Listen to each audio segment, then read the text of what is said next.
Sekejap.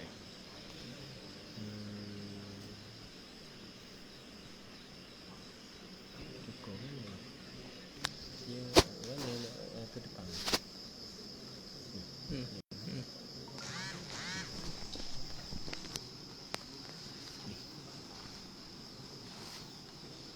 Okey, tukar ni.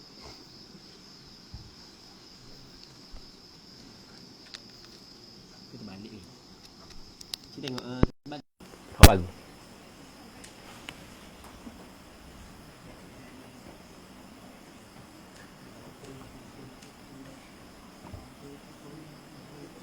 Balik tak? Ha? Masuk? Ha?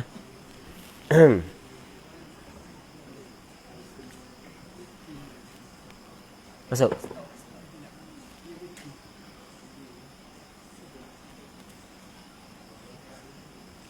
Okey. Okey dah terbalik dah.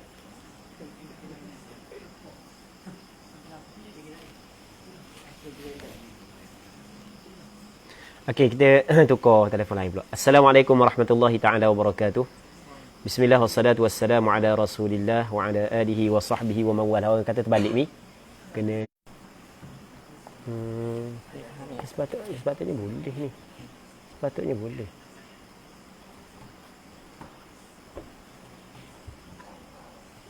Mana ni? Ya.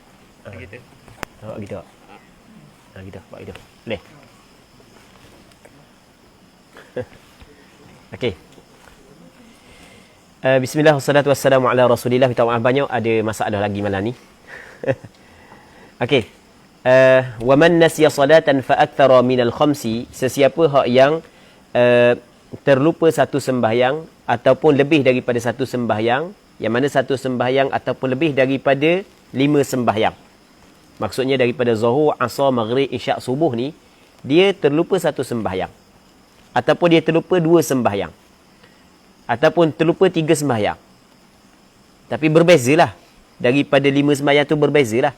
2 sembahyang mungkin zuhur asar, mungkin asar dengan maghrib, mungkin maghrib dengan isyak, mungkin isyak dengan subuh, subuh dengan zuhur, mungkin. Walam ya'rif ainaha. Dia tidak mengetahui akan ain. Apa makna ain? Dirinya, diri sembahyang hak yang dia lupa saat ni. Jadi sekarang ni dia ada tertinggal satu sembahyang fardu. Tapi dia lupa dah sembahyang mana hak yang dia tertinggal. Mungkin sembahyang zuhur, mungkin sembahyang asar, mungkin, tapi dalam 5 waktu tu Okey, nampak kan? Maka katanya lazimahul khams, wajib dia kena sembahyang 5. Wajib dia kena sembahyang 5. Lazimahu lazim, wajib. Lazimahu kembali kepada man, al-khamsu fa'il. Wajib 5 atas dia. Sebab dia wajib 5 atas dia? Sebab apabila, okey, perhati molek, apabila dia yakin ada sembahyang, ada satu sembahyang daripada 5 sembahyang, daripada 5 waktu wajib atas dia,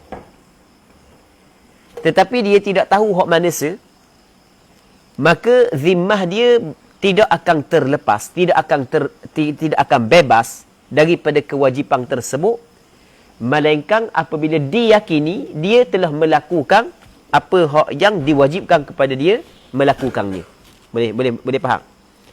Maka tidak ada cara untuk dia saat itu yakin bahawasanya zimmah dia bebas daripada tuntutan tersebut, melainkan dengan cara dia melakukan berapa sembahyang? 5 sembahyang. Jadi apabila begitu cara untuk dia dapat qada hak yang diyakini, ataupun qada ataupun dia dapat buat benda hak yang diyakini dia tinggal itu, maka mesti dia kena buat cara lagu tu. Lepas tu dia kena niat mana? Wa yanwi bi kulli wahidatin al-faitah. Dia kena niat setiap satu sembahyang yang al-faitah, sembahyang hak yang lupa, hak yang tertinggal. Aku sembahyang qada, aku sembahyang qada, aku sembahyang qada. Cakap kita gitulah. Okey, habis. Kita masuk dalam perbahasan baru, iaitu babul adhani wal iqamah. Bab pada menjelaskan, membincangkan tentang azan dan iqamah. Okey, kita ada bab baru iaitu bab azan dan iqamah. Azan pada lughah dengan makna i'lam, memberitahu. Tu azan pada lughah. Sebab tu dalam Al-Quran ada ayat wa adzin finnas. Allah Subhanahu wa taala perintahkan kepada Nabi Ibrahim supaya dia memberitahu kepada manusia.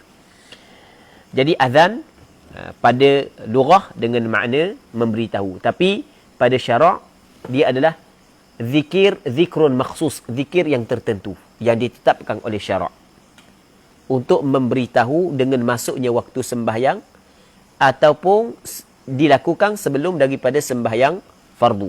Sebab dia sebenarnya azan ni sebab dia azan, sunat azan ni sebab dia dalam mazhab Imam Syafi'i ulama berbeza pandangan. Ada sebahagian daripada ulama mengatakan azan ni adalah sebab masuk waktu. Pandangan yang kedua mengatakan azan adalah sebab mengerjakan sembahyang fardu. Okey, boleh faham? Sebab mengerjakan sembahyang fardu. Nanti kita akan bincang apabila sampai tepat dia. Baik, begitu juga perkataan iqamah. Iqamah ni mengikut istilah syarak adalah zikir yang tertentu yang ditetapkan oleh syarak, yang disunatkan diungkapkan perkataan tersebut, zikir tersebut sebelum daripada kita mendirikan sembahyang fardu. Katanya wahuma, dan keduanya, kembali kepada al-adhan wal iqamah, sunnatan, sunat kedua-duanya. Maksud benda sunat, orang yang sembahyang tetapi tidak adhan dan tidak iqamah, maka tidaklah berdosa. Tidaklah berdosa. Tapi walaupun azan dan iqamah adalah sunnah, tetapi oleh kerana ia berkait dengan syiar, dia berkait dengan benda, dengan syiar, maka kalaulah ada satu qaryah tu dia tidak melaungkan azan, maka wajib kepada pemerintah menyuruh dan memerintah qaryah tersebut untuk melaungkan azan, kerana azan adalah benda syiar, tanda, alamat. Baik. Wahuma, dan iaitu azan dan iqamah sunnatan fil maktubati, pada sembahyang fardu. Apa nama sembahyang fardu? Sembahyang zuhur, asar, maghrib, isyak, subuh.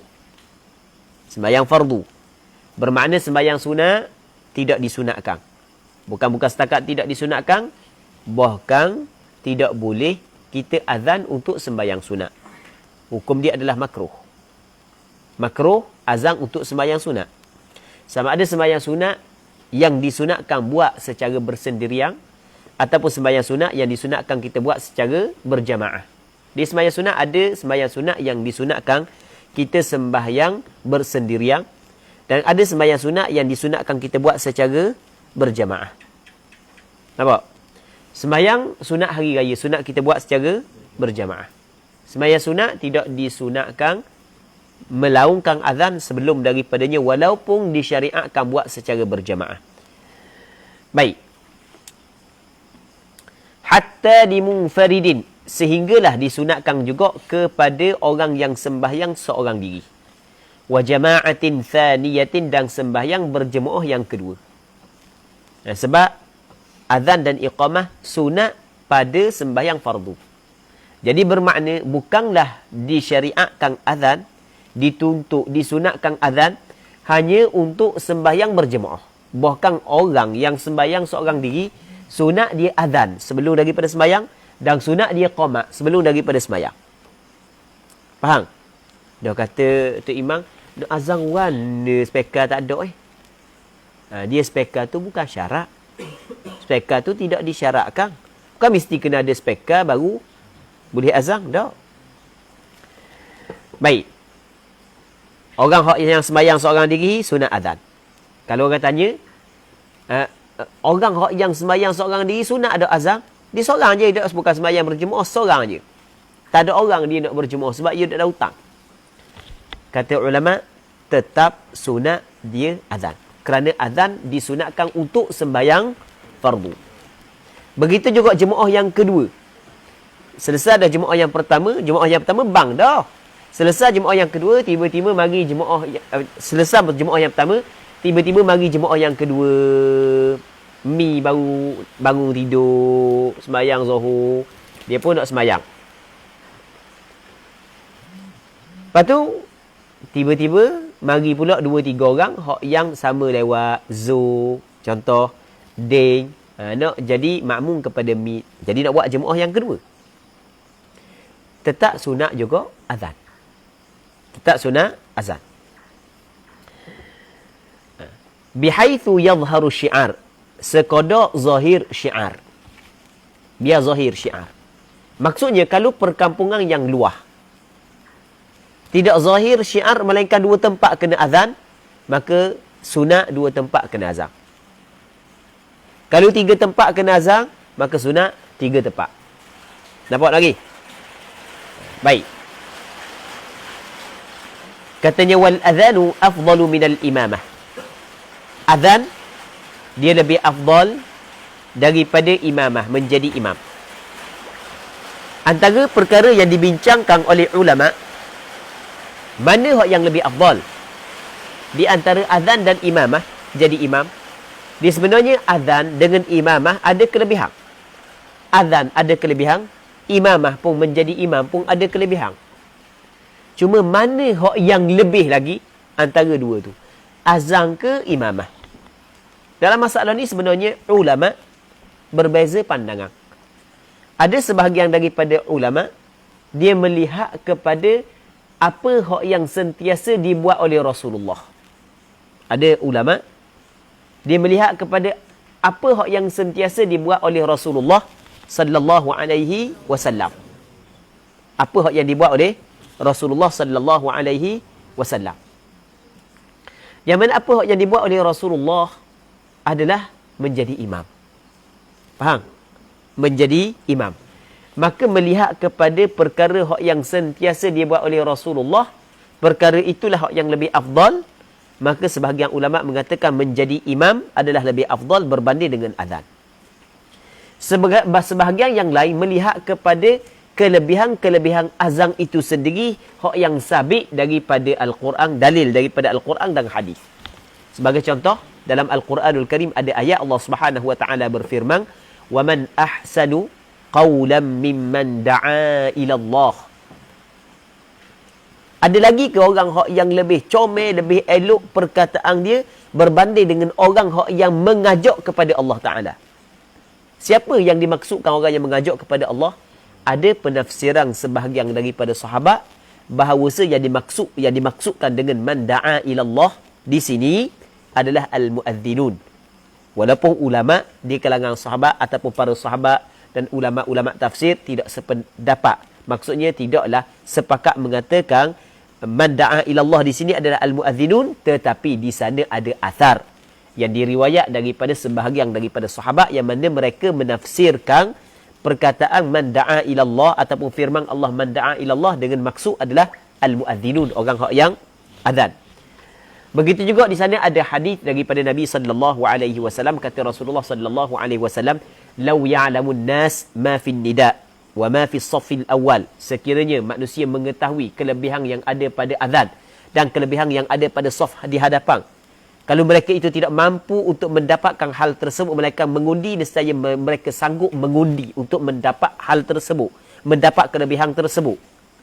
Begitu juga di sana ada hadis kata Nabi sallallahu alaihi wasallam, "Al-muadzinun atwalun nas a'naqan yaumal qiyamah." Orang hak yang bang adalah orang hak yang paling panjang tengkok pada hari kiamat. Maksudnya panjang tengkok ni maksudnya dia orang hak yang mulia. Orang hak yang mulia dan kemuliaan dia, kelebihan dia jelas dapat dilihat oleh orang ramai. Maka melihat kepada dalil-dalil tersebut, sebahagian ulama berpandangan bahawasanya azan lebih afdal daripada imamah. Baik, pandangan mazhab Imam Syafi'i, azan lebih afdal daripada imamah, daripada menjadi imam. Orang hak yang bang lebih afdal menjadi imam. Silap. Orang hak yang azan lebih afdal daripada orang hak yang jadi imam. Perbuatan tersebut, perbuatan azan, ibadah azan lebih afdal daripada ibadah menjadi imam. Baik. Dan kalau lebih afdal, kenapakah Rasulullah sallallahu alaihi wasallam tidak mengambil tugasan tersebut? Kalau lebih afdal, kenapakah Khulafaur Rasyidun tidak mengambil tugasan tersebut? Maka dalam menjawab soalan ni, ulama ada beberapa jawapan. Antaranya adalah Antaranya adalah kalau sekiranya Rasulullah melaungkan azan, panggil, tiba-tiba tak mari, maka bermakna satu musibah yang cukup besar. Dosa besar. Sebab Rasulullah panggil. Betul tak gitu? Dan adalah beberapa jawapan, dan ada jawapan yang disebut oleh ulama bahawasanya oleh kerana Rasulullah, Abu Bakar, Umar, Uthman, Ali, dia adalah pemimpin, maka tugasan dia sibuk kepada benda-benda hak yang lain. Manakala muadzin, tukang bang, Tok Bilal, dia menjaga waktu. Faham tak? Dia menjaga waktu. Dia menjaga waktu sembahyang. Rasulullah sallallahu alaihi wasallam dan khulafaur rasyidun, dia menjadi pemerintah dan pemimpin, maka ada benda hak yang dia sibuk. Baik. Selagi hak yang ana molek juga kita sebut sebagai pengetahuan, adakah sabit Rasulullah sallallahu alaihi wasallam pernah azan? Ini ulama bincang. Maksudnya pernah tak Rasulullah melaungkan azan? Dalam masalah ni sebenarnya ulama berbeza pandangan. Ada sebahagian ulama mengatakan Rasulullah pernah melaungkan azan sekali dalam musafir. Ada pandangan yang kedua mengatakan Rasulullah sallallahu alaihi wasallam tidak pernah melaungkan azan. Memang di sana ada hadis yang menceritakan bahawasanya Rasulullah pernah melaungkan azan dalam satu permusafiran.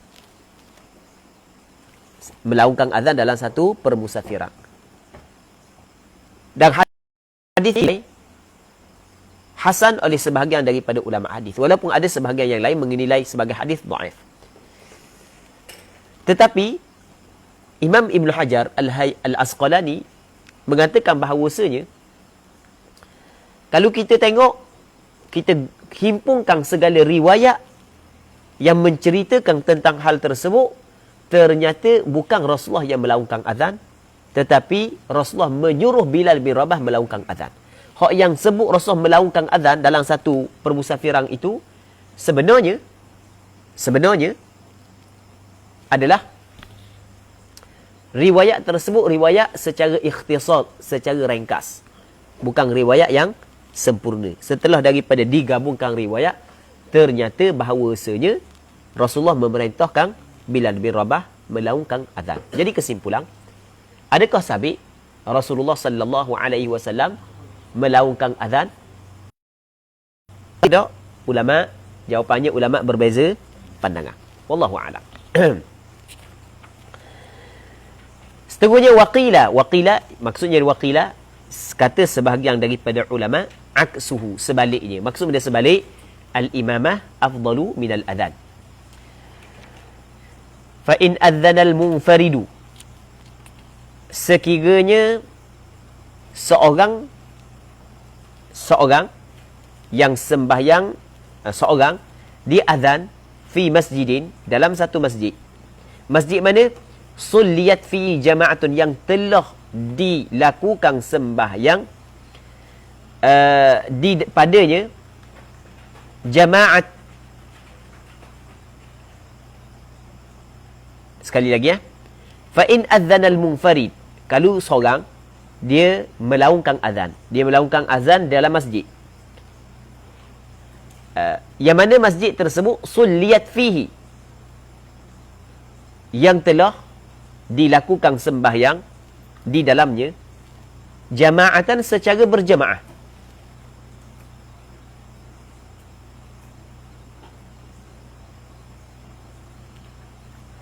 Baik, katanya lam yarfa' sautahu, maka jawab bagi in, dia tidak boleh ataupun tidak disunatkan dia meninggikan suaranya. Jadi sekarang ni orang sembahyang, dah selesai dah sembahyang Jumaat di masjid. Tiba-tiba dia seorang mari masjid untuk sembahyang. Maka sunat dia azan, cuma jangan dia meninggikan suara.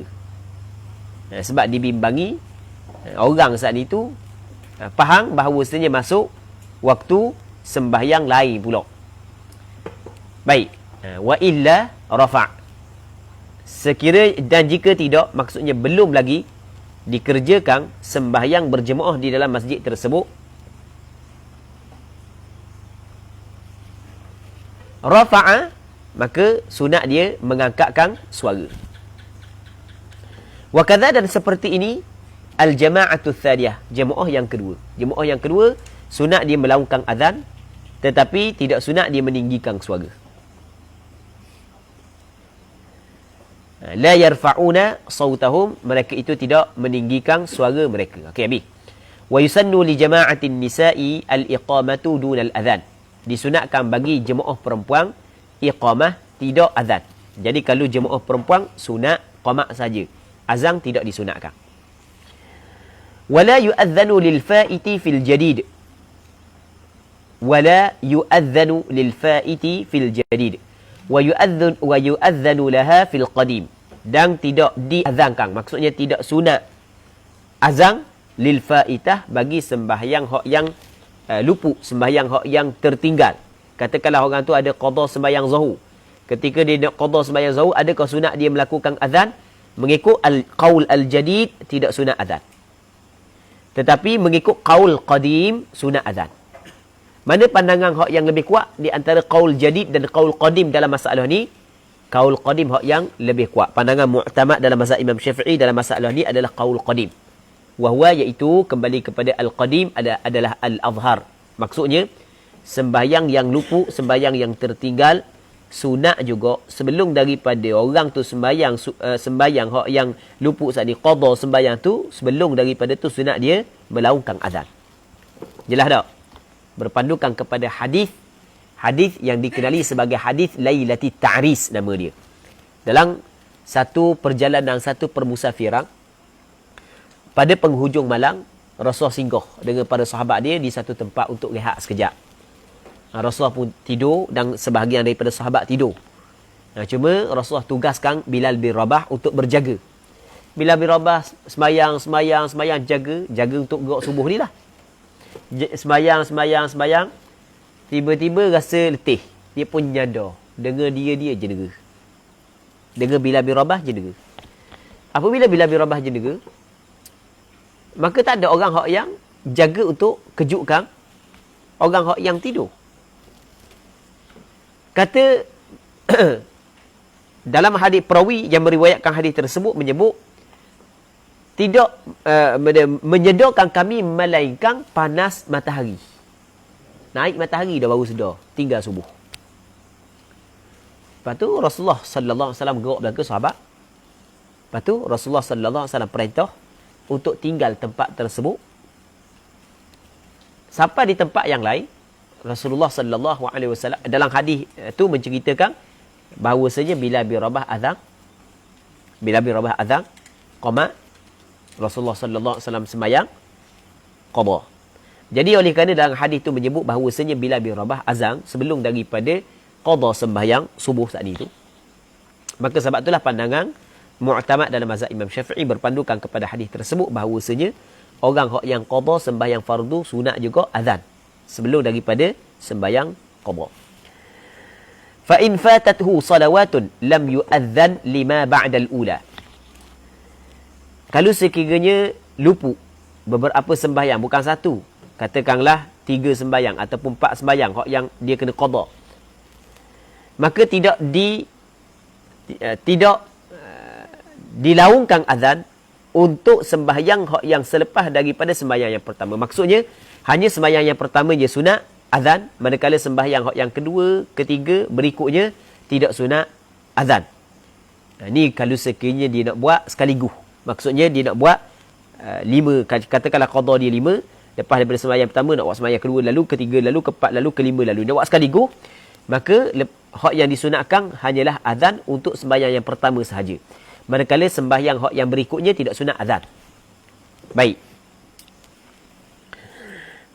Wa fil ula, dan pada sembahyang yang pertama al-khilaf, ada khilaf. Khilaf tadi lah. Qaul jadid kata tidak sunat azan, manakala qaul qadim mengatakan sunat azan. Wa yuqimu likulli wahidah, dan sunat dia qamat untuk setiap satu. Masalah qamat sunat untuk setiap sembahyang, walaupun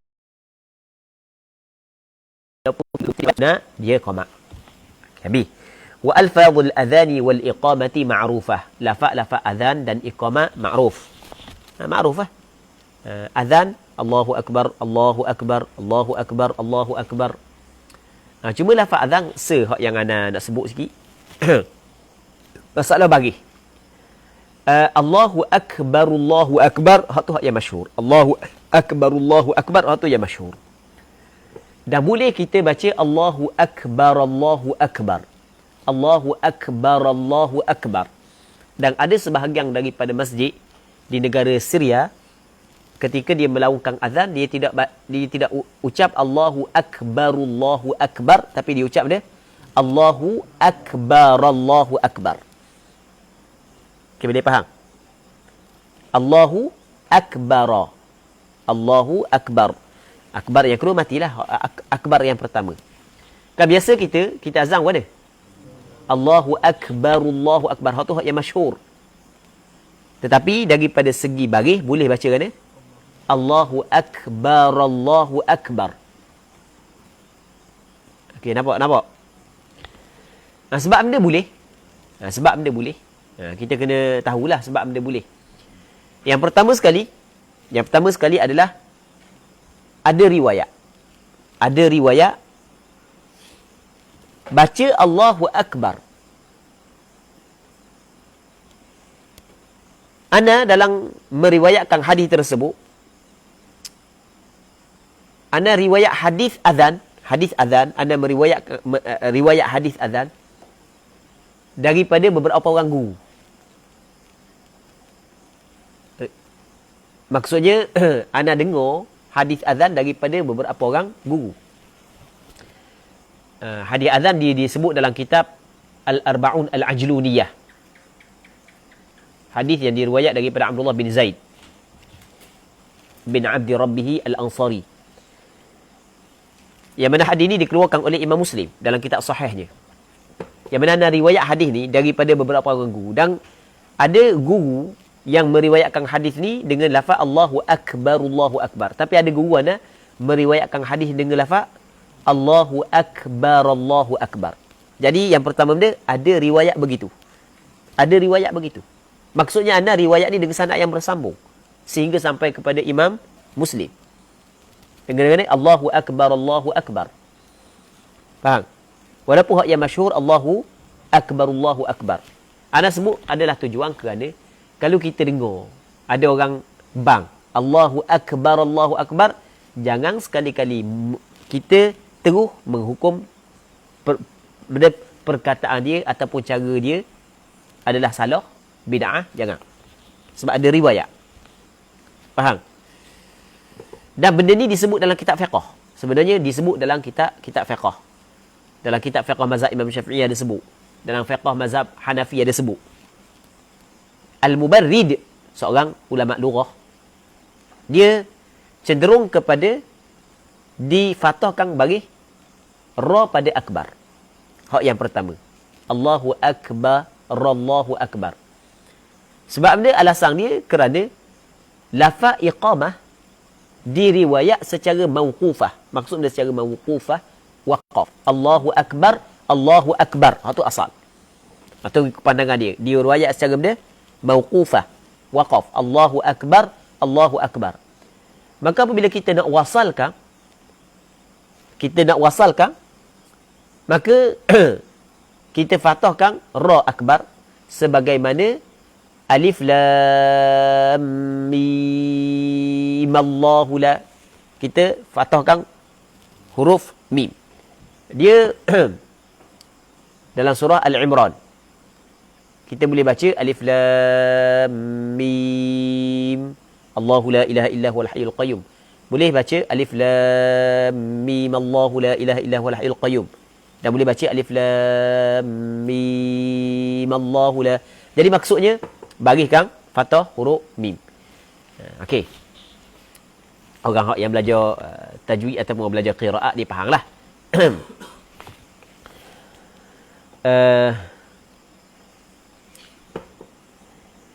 Katanya wa alfazul adhani wal iqamati ma'rufah. Lafaz adhan dan lafaz iqamah ma'ruf. Wa yajibu tartibuha, dan wajib tartibuhuma. Wajib kena tertib lafaz Di sini maksud dengan makna disyarakkan. Disyarakkan, kita tertibkan lafaz azan dengan lafaz iqamah. Lafaz azan, kita kena tertib, lafaz iqamah pun kena tertib. Kalau tidak tertib, maka tak sah azan tersebut.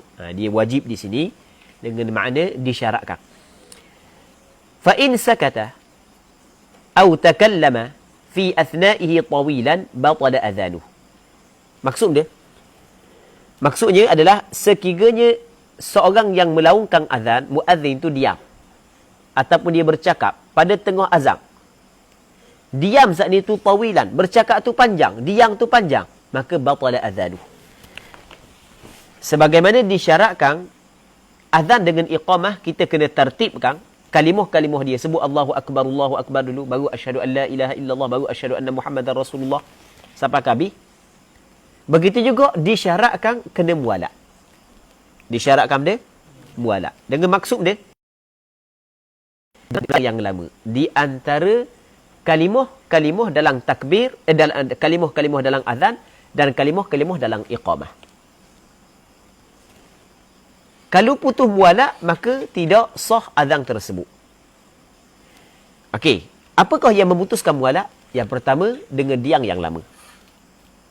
Yang keduanya, dengan percakapan yang panjang. Jadi bermakna kalau diam sekejap, percakapan yang pendek, maka ia tidak memutuskan mualak. Walaupun hak yang paling afdal tidak buat begitu. Tengah-tengah azan, handset bunyi. Kita akak sekejap. Kejap, hamba tengah azan. Oh, gitu. Hamba tengah azan. Itu sambung mula. Adakah putus mualak? Tidak. Sebab yang memutus mualak azan adalah percakapan yang panjang. Sebab tu dia katakan ni, fa in sakata, kalau dia diam, au takallama, ataupun bercakap, fi athna'i, pada tengah azan, tawilan, panjang, cakap panjang, diam panjang, batala adhanuh, batal azannya. Jadi bermakna kalau diam sekejap, cakap sekejap, maka tak batal azan. Tengah-tengah azan, wing, dia bergesing. Dia pun kata alhamdulillah, maka tak batal azan dia. Apabila batal azan, fayasta'nifuh, dia kena mula semula. Wa in qasur, sekiranya pendek, pendek diam, pendek bercakap, fala, apa maksud fala? Fala ay fala yabtulu adhanuh, maka tidak batal azannya. Wa aqallu ma yajibu ay yusmi'a nafsahu in adhana wa aqama li nafsihi. Sekurang-kurang apa yang diwajibkan adalah dia kena memperdengarkan diri dia. Sekurang-kurang dia memperdengarkan diri dia. Tu kalau sekiranya dia melaungkan azan ataupun dia iqamah, dia iqamah untuk diri dia. Jadi dia nak sembahyang, sebelum dia sembahyang dia azan, sebelum dia sembahyang dia iqamah, maka sekurang-kurang disyaratkan dia kena memperdengarkan diri dia. Maksudnya biar dia bersuara. Kalau mulut saja gerak tapi suara tak tubik, maka tak jadi azan tu, tak jadi iqamah tu. Fa in adzana wa aqama li jama'atin wajaba isma'u wahidin jami'ahuma. Sekiranya dia melaungkan azan ataupun dia iqamah untuk jamaah, untuk kumpulan, bukan untuk seorang diri, untuk ramai. Dia jadi tuk bila. Jadi dia bang ni bukan untuk dia, untuk ramai-ramai, untuk sembahyang berjemaah ni. Maka wajib. Maksudnya disyaratkan isma'u wahidin jami'ahuma. Wajib memperdengarkan oleh seorang, tukang bang seorang ataupun tukang qomat seorang, memperdengarkan jami'ahuma, memperdengarkan seorang, silap. Memperdengarkan seorang daripada kumpulan saat itu, jami'ahuma, akan sekalian keduanya qamat dan azan. Maksudnya kalau nak dengar belaka pun tak apa. Yang penting salah seorang daripada ahli Jumaat tu dengar. Barulah dapat fadilah azan untuk jamaah. Kalau untuk diri dia sendiri, maka cukup diri dia dengar. Tapi kalau untuk orang lain, biar kuat sikit dengar, biar orang lain dengar tak. Kalau seorang pun memada dah. Itu maksud isma'u wahidin jami'ahuma, sekalian keduanya azan dan iqamah. Itu baru betul. Katanya wala yasihul adhanu qabla al-waqti. Tidak sah azan sebelum daripada waktu. Sebelum daripada waktu tak sah azan. Mesti azan selepas daripada masuk waktu. Illa subha, melainkan subuh. Fa innahu, maka sesungguhnya al-hala wa sya'an yajuzu an yu'adzana laha ba'da nisfil lail. Harus dilaungkan azan untuk subuh selepas daripada 1/2 malam. Maksudnya boleh untuk melaungkan azan subuh. Malam ni Aizat bangun pukul 2.30, bang dia, bang subuh. Boleh ke tak? Boleh. Setiap sembahyang fardu, sunat kita laungkan azan. Tidak sah azan tersebut melainkan setelah daripada masuk waktu sembahyang. Melainkan sembahyang subuh. Sembahyang subuh, boleh kita azan sebelum daripada subuh. Bahkan untuk sembahyang subuh, sunat berapa azan? 2 azan. Azan sebelum subuh dan azan apabila masuk waktu subuh. Kalau di zaman Rasulullah, ada 2 orang tukang bang Rasulullah. Yang pertamanya Abdullah ibnu Ummi Maktum. Yang keduanya adalah Bilal bin Rabah. Bilal bin Rabah, dia azan sebelum daripada terbit fajar. Apabila terbit fajar, maka Abdullah ibnu Ummi Maktum bang azan. Kata Rasulullah sallallahu alaihi wasallam, inna Bilalan yu'adzinu bilailin. Sesungguhnya Bilal, dia melakukan azan pada malam hari. Fakulu washrabu hatta yu'adzina ibnu Ummi Maktum. Mu boleh makan lagi, mu boleh minum lagi sehingga Abdullah ibnu Ummi Maktum melakukan azan atau kama qal. Baik. Katanya wayud selagi kita kena sebut juga masalah azan yang pertama sebelum daripada waktu subuh, bilakah permulaan masuk waktunya? Permulaan masuk waktu azan adalah separuh malam. Sebab tu dia katakan ba'da nisfi al-lail. Katanya wayundabu taharatu, disunatkan bersuci. Bersuci daripada hadas kecil, daripada hadas besar. Jadi bermakna kalau orang tu tak ada wudu, sah tak dia azan? Sah tak? Izzat ditugaskan untuk azan subuh esok. Dia bangun lewat dah. Dia gosok gigi, lambat pula. Dia pun belang-belang, tak ada air sembahyang, naik buka speaker, bang. Sah tak azan? Sah. Cuma hak yang paling afdal, dia berwuduk. Sebab disunatkan taharah. Wal qiyam, sunat berdiri. Berdiri hukum dia sunat. Jadi kalau dia azan dalam keadaan tidur, ambil speaker, datang. Allahu Akbar, Allahu Akbar. Kita dah, mana tu Bilal? Lah, duh. Letang tak setarang. Sah ke tak? Sah. Tapi, tak ada perkara sunat. Wastiqbalul qiblah. Dan sunat menghadap kiblat. Kalau tak ada kiblat, tak apa tak? Dah mana tu Bilal? Duh, duduk bawah surau. Speaker se, tangan belah-belah duk korek lubang anak. Ada lubang anak bawah tu, lubang anak Zul baru beranak. Faham? Lepas tu, dada ada ke sana? Ada ke naik? Bukan ada ke kiblat. Sah ada azan dia? Sah. Cuma, tak ada fadilat sunat. Tak ada fadilat sunat bagi dia. Maksudnya dia telah meninggalkan ataupun terlepas fadilat sunat yang perlu dilakukan ketika dia azan. Setengahnya waliltifatu fil hay'alatain, dan sunat berpaling pada 2 hay'alah. Dia kata fil hay'alatain, iaitu hayya 'alas salah, hayya 'alal falah. Dia apabila kita sampai hayya 'alas salah, hayya 'alal falah, sunat kita pusing. Fil ula, pada al-haylatil ula, al-haylatil ula yaminan, pada hayya 'alas salah yang pertama kanan, wa fi thaniyah, dan pada hak yang kedua shimalan, kiri. Baik. Sebab benda tu hak yang dilakukan oleh sahabat Nabi sallallahu alaihi wasallam. Dah kita leni kan? Kita pakai mic kan? Faham? Adakah tetap sunat juga? Ini perlu dibincang. Sebahagian daripada ulama melihat sunat buat tersebut agar suara sampai. Agar benda? Suara sampai. Dan kalau masa kita hayya 'alas solah ni, mari semayang, mari kepada kejayaan. Jadi biar orang alik ni pun dengar, orang alik ni pun dengar. Sekarang ni kita kalau kita nak pusing kanan kiri sekalipun, kita pakai speaker siapa kedak? Suara siapa?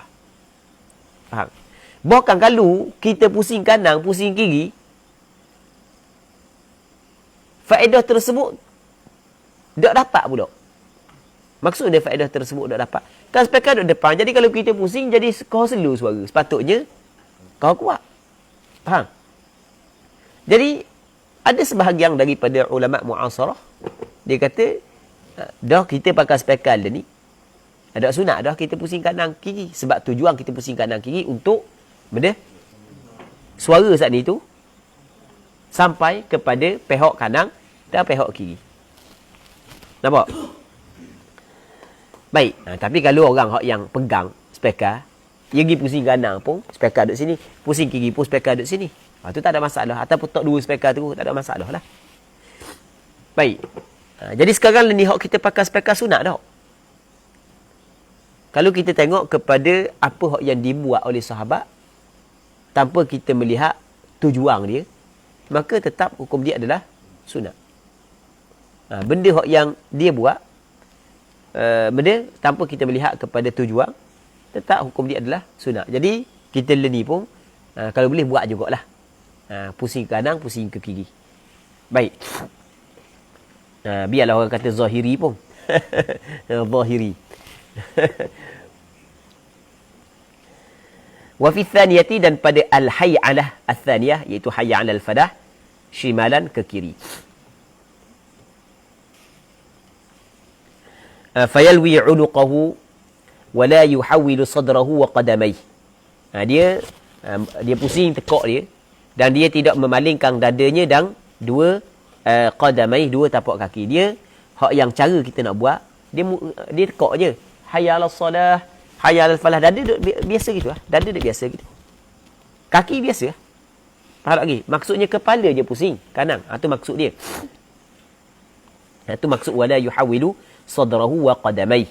Dia tidak memalingkan dadanya dan dua tapak kakinya. Wa yukrahu lil muhdith, dan makruh al-adhan lil muhdith, bagi orang yang berhadas. Hadang sah tapi hukum dia makruh. Wa karahatul junubi asyad, dan makruh orang yang berjunub waktu lebih teruk. Makruh orang yang berjunub lebih teruk. Maksudnya orang yang berhadas dia, hadas kecil, hadas besar. Hadas kecil makruh. Dan lebih teruk lagi makruh kalau sekiranya hadas besar. Dok mandi lagi naik bang dah. Dok mandi wajib lagi naik bang dah. Naik atas masjid, hukum dia haram. Bang ketika dia tu berjunub, hukum dia adalah makruh. Wa fil iqamati, dan pada qamat, aghlab, lebih berat. Makruh orang yang berhadas qamat, dan makruh dia qamat lebih berat daripada makruh dia bang. Sebab qamat ni, lepas qamat nak benda, nak sembahyang, dia ada wuduk lagi? Tak ada wuduk. Faham lagi? Sebab tu berat. Wa ayyu adzana ala mawdi'in 'alin, dan sunat dia bang di atas tempat yang tinggi. Kita lah ni, kita kita tak letak tempat tinggi. Kalau dulu atas negara orang bang tempat tinggi. Lah ni tak. Lah ni kita letak speaker tinggi. Faham? Kita letak speaker tinggi. Dan wa biqurbil masjid, dan dekat dengan masjid. Tu hak comel, hak sunat gitulah. Sunat kita bang dekat masjid. Jadi kalau Tok Bila dia nak bang sini, dia pergi bang atas tu. Boleh ke tak? Boleh. Dia bang pondok dia. Subuh nakut. Orang suruh mari bang sini, nakut nak turun. Wah, dia duduk depan pondok. Bang depan tangga pondok. Pintu-pintu tak buka. Buat gini je. Faham? Dapat lagi? Kelebihan azan? Dapat dah.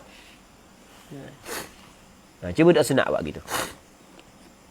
Wa yaj'ala usbu'aihi, dan dia menjadikan dua jarinya fi simakhihi, di dalam dua lubang telinga. Simakh makna lubang telinga. Bukan cupi telinga, lubang telinga. Dia jadi dua jarinya dalam lubang telinga. Dia bukan jari. Bukan semua jari, ruas jari je. Kalau semua jari mampu lah tak dalam lubang telinga. Nak tak mana? Saya tak kali. Tak belaka jari dalam lubang telinga. Sepotong jari. Saya cocok pada lubang telinga. Dia bukan jari. Maksudnya ruas jari, hujung jari. Masuk dalam lubang telinga. Supaya jadi kuat sikit. Wa an yurattilal adhan. Sunat. Dia tertil azan.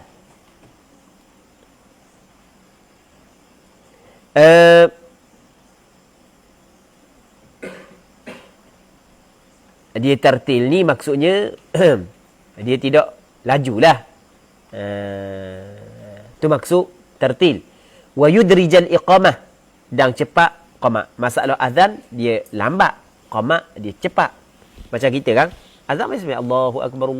Tapi kalau qamah Allahu akbar, asyhadu an la ilaha illallah tu dipanggil idraj.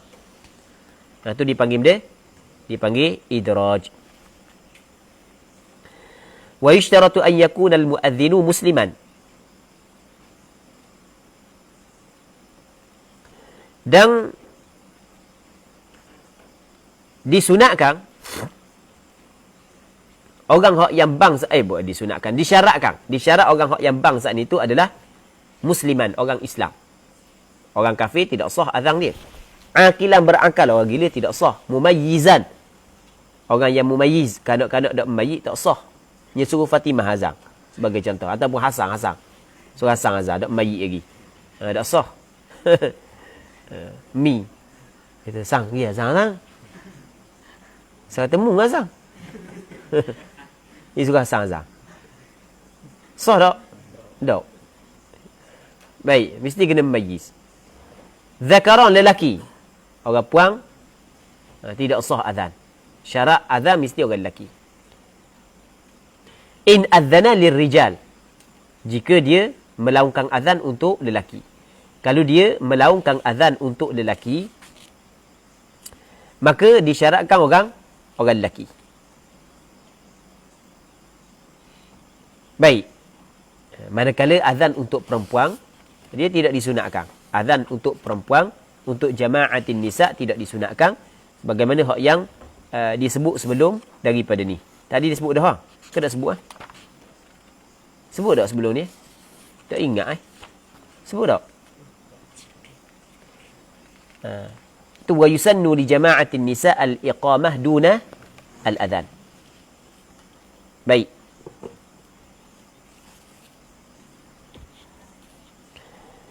Baik. Jadi kalau untuk lelaki, syarat dia adalah lelaki. Kalau untuk lelaki, syarat dia adalah lelaki. Kalau untuk perempuan, ikut dia lah. Orang puang tak ada masalah lah. Cuma tidak sunat orang puang melaungkan azan. Katanya, وَنُودِبَ كَوْنُهُ حُرًّا عَدْلًا صَيِّتًا حَسَنَ الصَّوْتِ. Maksudnya, disunatkan orang yang melakukan azan, orang merdeka. Hamba, sah. Tapi tak sunat lah. Adlan, orang yang adil, orang fasik, sah. Tapi tak sunat lah. Sayyitan. Dia suara dia kuat. Maksudnya sayyitan. Dia orang yang ada suara kuat. Suara dia benda kuat. Dia ada orang suara slow, ada suara kuat. Hasan as-saut. Sedap suara dia. Kena pilih orang yang suara sedap.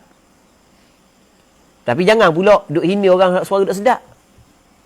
Tu cara salah. Kita hina orang tak boleh. Duk hina orang. Orang bang tak sedap. Kita dia tu bila tak terang bang. Tak terang. Dengar tu bila tu orang kau tidur. Tu tak boleh hina orang. Salah lagu tu. Bihasabi mri'in minasyarri an yahqira akhahul muslim. Cukuplah seorang saat itu dikatakan melakukan kejahatan ketika dia menghina saudara hak yang muslim. Baik. Betul lah hak yang disunatkan hasanus saut. Tetapi hak masalah ni, hak sedap suara malah nak pergi masjid. Malah nak jadi tok bila. Hak berajing, hak tak sedap suara. Hak tu jadi masalah. Okey, boleh faham kan? Jadi nak awak ni. Jangan hina, tak boleh hina. Hina orang tak boleh.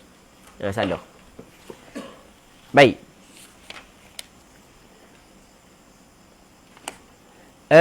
Dan antara hak yang disunatkan lagi adalah min aqaribi muadzinin nabi,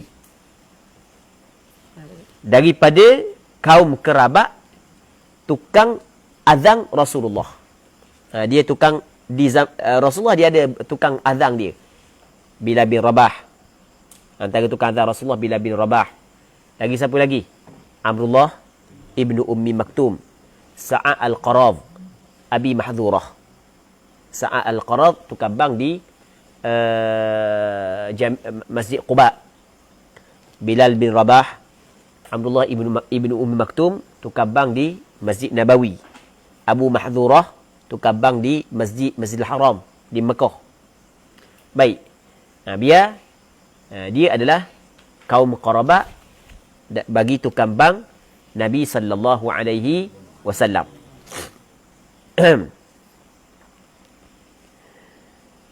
Katanya,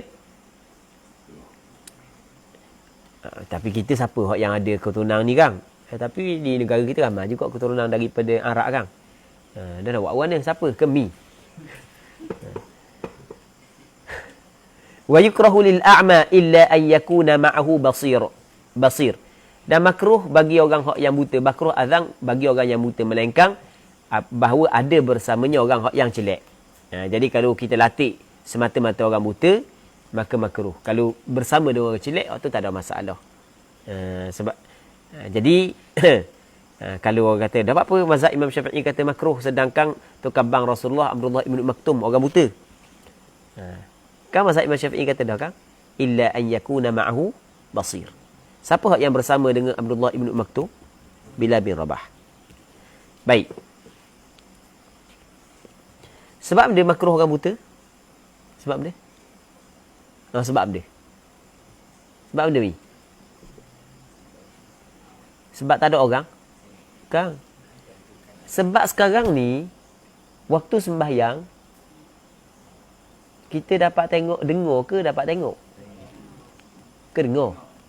Dengar. Waktu sembahyang kena dengar. Pergi dengar kau matahari gelicir ke dok lagi ya? Pergi dengar kau matahari fajar terbit ke dok lagi? Ke tengok? Ia melibatkan pandangan. Faham? Jadi kalau ada pembantu orang celak, maka tak ada masalah lah. Terangkat makruh. Kalau zaman kita, ni benda zaman kita. Zaman kita boleh dengar. Sebab zaman kita benda ada jang, handset. Maksudnya ada perkara untuk orang buta tersebut mengetahui masuk waktu. Maka tak ada masalah. Okay. Katanya wayundabu lisami'ihi walau junuban wa haidan aw fi qira'atin an yaqula mithla qawlihi aqiba kulli kalimatin wa fil hay'alatain la haula wa la quwwata illa billah. Okey, kita kena berhenti sini dululah untuk malam ni. Jadi untuk malam ni kita berhenti sini dulu. InsyaAllah kita sambung balik pada minggu-minggu akan datang. Dan kita berdoa kepada Allah Subhanahu Wa Taala agar apa hak yang kita bincang pada malam ni, Allah Subhanahu Wa Taala memberi manfaat kepada kita, dan kita berdoa agar Allah Taala memberi keikhlasan kepada kita pada perkataan dan perbuatan kita. Wallahu Subhanahu Wa Taala a'la wa alam. Sallallahu ala sayyidina Muhammad wa ala alihi wa sahbihi ajma'in. Walhamdulillahi rabbil alamin.